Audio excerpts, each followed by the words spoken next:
Ryan Van Duzer, and I'm guessing that you're watching this video. Yeah, you're watching this video because you're thinking about going on your very first bike tour. Or maybe you've already gone on a tour and you're just looking for some extra tips. Well, guess what? You came to the right place. I have been traveling by bike for about 15 years now. My very first tour was back in 2005. I was a Peace Corps volunteer in Honduras, and I decided that the best way to get home to Colorado would be to ride my bike. So I got on that bike and pedaled it about 4,000 miles all the way through Central America and Mexico and back home into Colorado, and it was such an amazing experience. I had never felt so alive in my life. So there we go. Colorado flag is flying, baby. I love you, Colorado! My job here is to be your cheerleader. I want you to go on a bike tour. I think it's a fantastic idea. I know firsthand the benefits of traveling by bike. And it might sound a little bit weird, but it's gonna make you a better person. It's easy to get caught up in the Western world about just accumulating things. Like the more money you have, the more things you can buy, the more happiness, right? And I'm not so sure that's true. I certainly have some things that bring me happiness, like my bicycle brings me a lot of happiness. But these are my things right here. These mountains, these trips, this freedom, these trees. Woo! Riding a bike is my favorite way to enjoy Mother Nature, to overcome challenges, to heal. I mean, we all travel for different reasons, and when you're sitting on a bike for 8 to 10 hours a day, you have a lot of time to figure out life. It's kind of like rolling meditation. And experiencing the world at 15 miles an hour or 12 miles an hour, depending on how fast you pedal, is really the perfect speed to soak it all in. Oh man, I'm a lucky boy. This is so awesome. Some of my best memories on planet Earth have been while bike touring, and I'm very grateful for all the experiences that I've had. I have made a career out of traveling the world and documenting my travels and sharing them on this YouTube channel. And I love responding to all of your comments and questions and getting you psyched for your next adventure. So if you could please consider joining my Patreon, that would really help out. This is how I keep my channel chugging along, and I will put links down below to my Patreon, plus a ton of links to different adventures I've had around the world. Now, without further ado, let's get started. Actually, wait a second. Before I really get started, I have something important to say. You don't need to be an elite athlete to do this. You don't have to be in tip-top physical condition. You don't need the best gear. You don't need a super expensive bike. What you do need is a good attitude. A good attitude will take you much further than any $10,000 carbon bike. Do you have this in carbon? Is that carbon? Is this the lightest bell you have? Is it cool to have all that expensive stuff? For sure, but you definitely don't need it. All right, now we can get started. Which bike should you bring? Do you already have a bike? Maybe you do, maybe you don't. Well, it kind of depends on the terrain you're gonna be riding. If you're going bike packing, which is usually an off-road adventure, you're gonna want more of a mountain bike setup. If you're gonna stick to the roads and asphalt, you're gonna want a lighter weight touring bike with slick tires. I once rode a 3-speed cruiser bike all the way across the country, and it did just fine. And a matter of fact, the bike that I used for about 10 years of my bike touring adventures was a Trek 8000 mountain bike that I just put slick tires on. It's definitely not a touring bike. And what I tell people all the time is that fit is the most important thing. So try to go to your local bike shop and try out as many bikes as possible. You want to be comfortable on that thing. You're gonna be sitting on that baby for a long time. And if the geometry's off, if you're bent over too much, or this way or that way, you're not gonna like it. So just try them out. And I've met people on the road when I've been touring who bought bikes off Craigslist, and they work just fine. Note down here at the bottom. extra light. Yeah, it is. It's the extra light model. In 1981. Now, I will say that probably the most important upgrade you can do to your bike, no matter how expensive it is to get puncture-resistant tires and a nice seat. It's kind of a bummer to deal with getting flats all the time, so it's worth spending the extra money on a good quality pair of tires. And yeah, your butt's really going to be happy if you have a comfortable seat. Just a quick heads up, this is not a gear list video. If you're looking for something like that, I have made plenty of those and I will link them down below.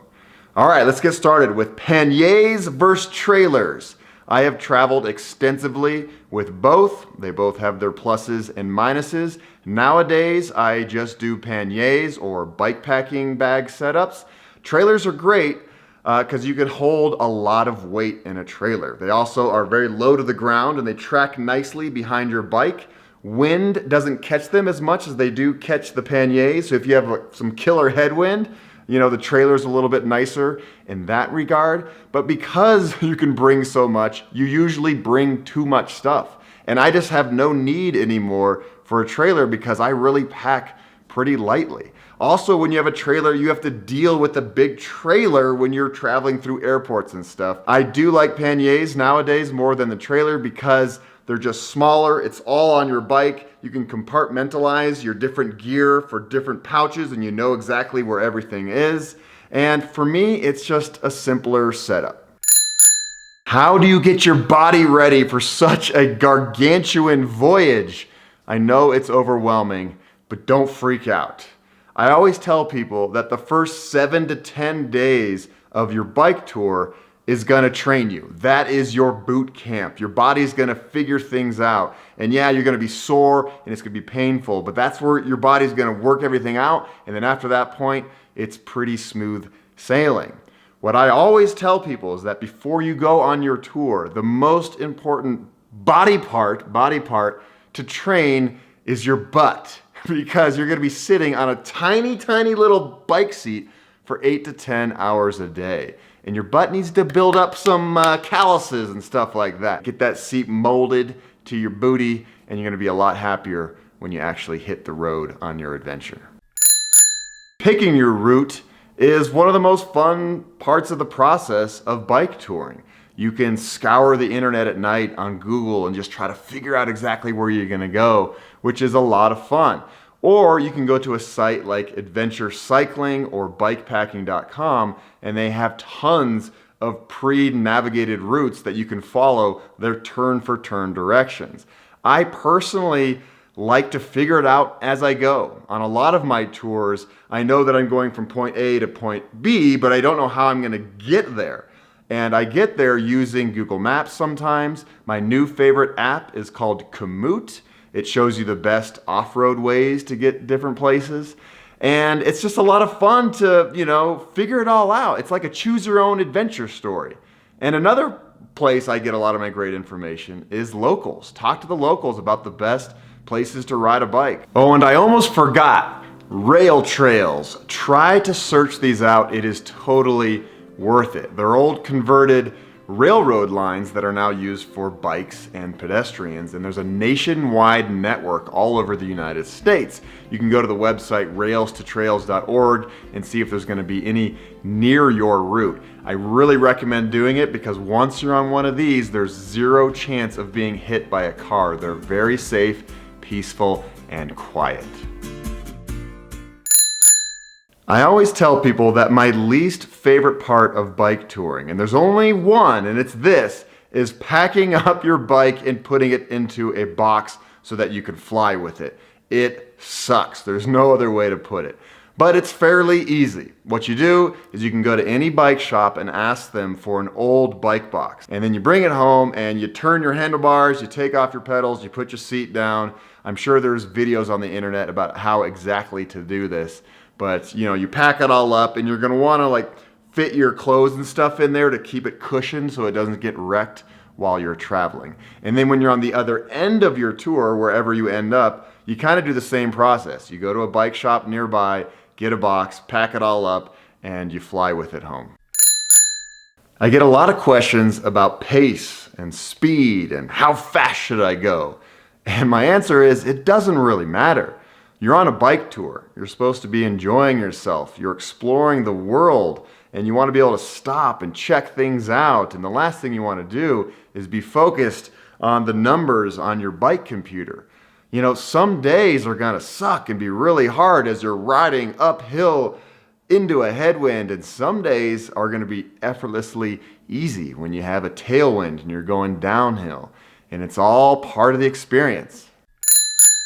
Bike touring in general is a fairly cheap way to see the world. Now there might be some expensive upfront costs with your bike and your camping gear and the flights to wherever you're going, but after that, it can be pretty cheap. Now, there are ways to keep the prices down. If you're camping every single night and you're shopping at grocery stores and making your own meals, it's really cheap. But if you stay in hotels every night and eat 3 meals a day at restaurants, your budget is going to skyrocket. Now, you want to balance all this out. You want to be comfortable. You don't want to just rough it for the point of like, I'm never staying in a hotel. I personally like staying in hotels about once a week, and I like it because I can wash my clothes in the sink, I can wash my body in the shower, I can charge all the batteries to my camera equipment, and it's just nice to sleep in a bed from time to time and recharge. Another way to keep prices down are to look up warm showers. This is a website that connects cycle tourists all over the world, and people open up their homes to you, and it's free. If you're looking for the luxury experience, I will show you here how much it costs to ride across the country, USA, with Trek Travel. It's only $18,000. They take care of all your meals and hotels and food and all that stuff.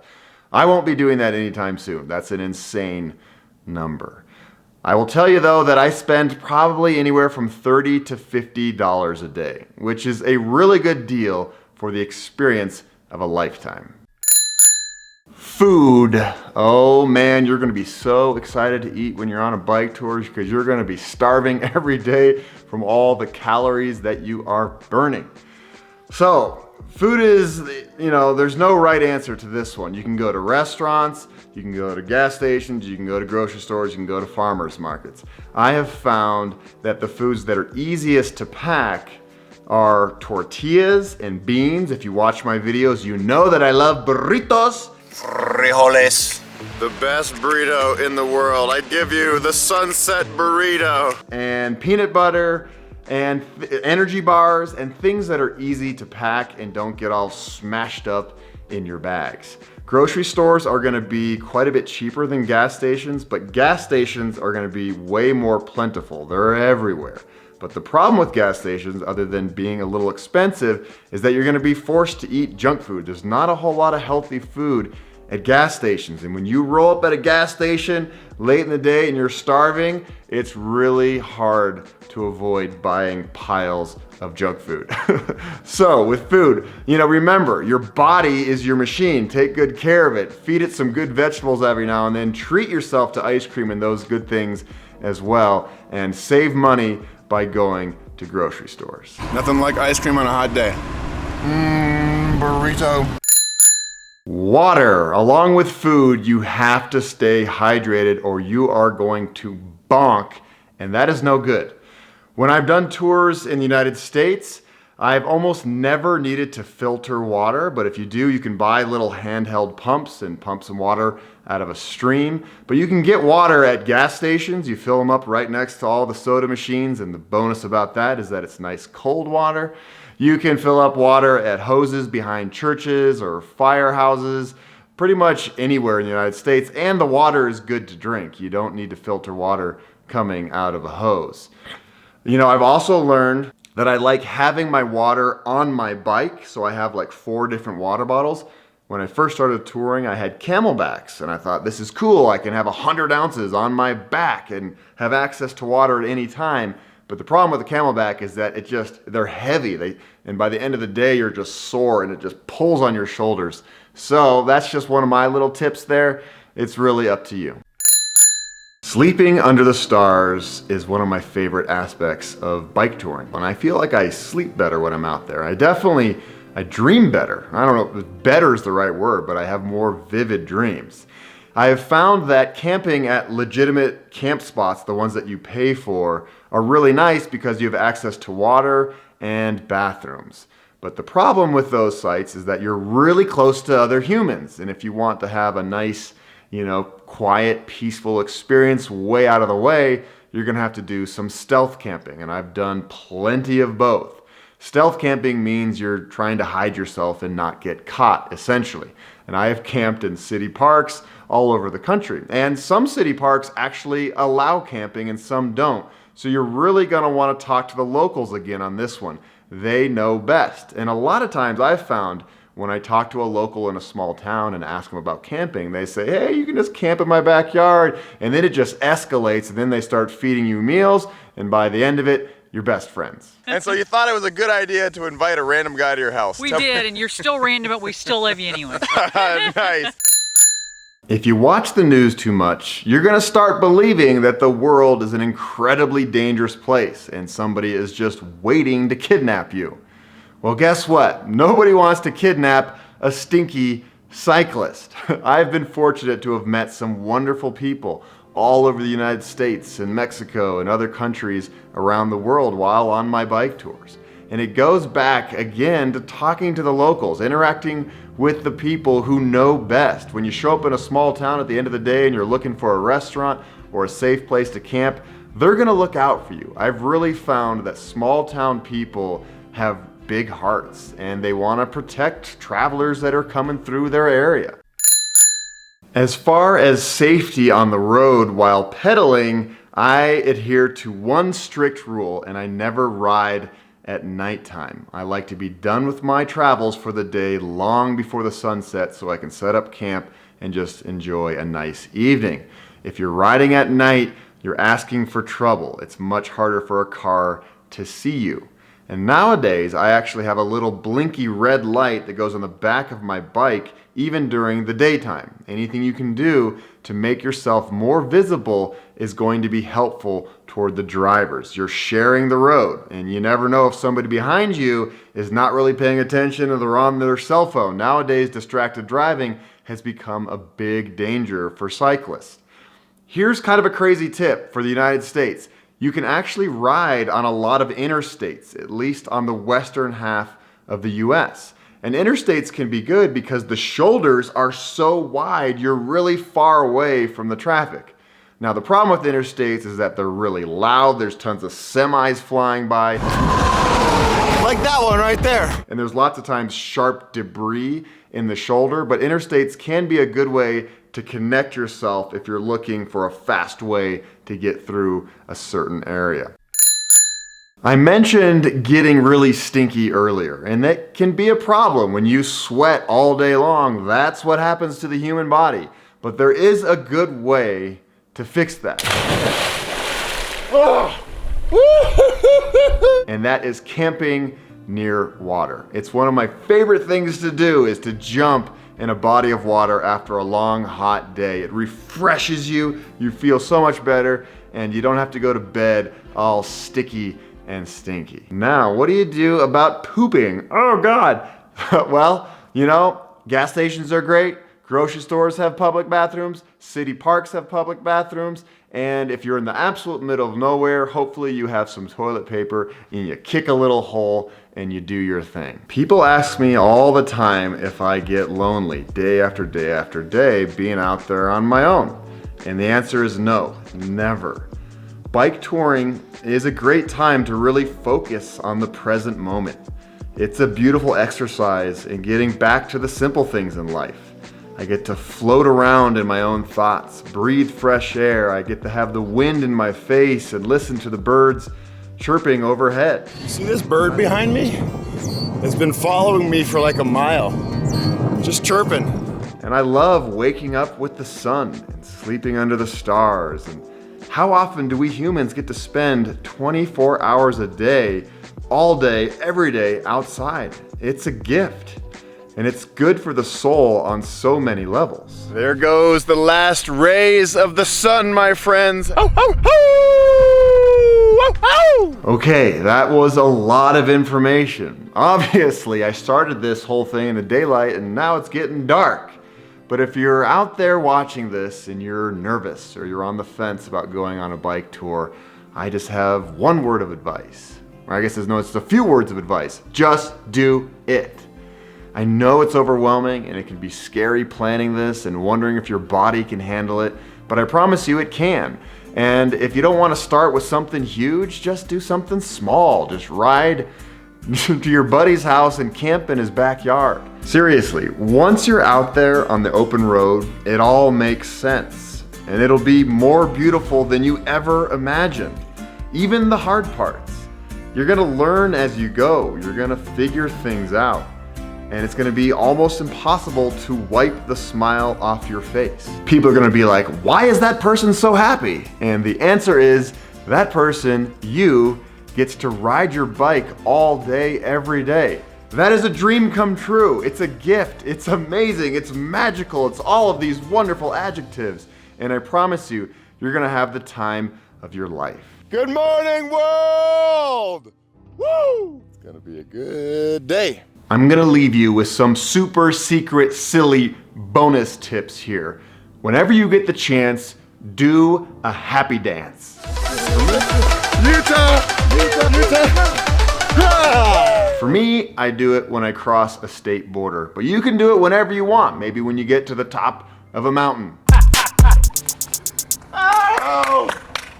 It hurts on cement! And when going through a tunnel, try to take advantage of that echo and sing the Ole song. Ole, ole, ole, ole, ole. And when you're riding next to a train, get that conductor to honk the horn. Come on, buddy! Come on! Yeah! Woohoo! Thank you so much for watching this video. I hope you found it helpful and inspiring. And if you have more questions, don't hesitate to write them down below in the comment section, and I will try to get back to you ASAP. Remember, at the beginning of this little video, I said, I really want you to go on that bike tour, and I mean it with all of my heart. I love spreading the gospel of go, the gospel of getting out there on your bike and seeing the world. I know firsthand how beautiful it is, and I think the world would be a better place if more of us just rode our bicycles. Don't you agree? So please like and subscribe and share this video. And if you want some further inspiration, I will also link below some adventures from all of my past exploits around the world. Whew, that was a lot. Now I'm going to bed. The sun is down.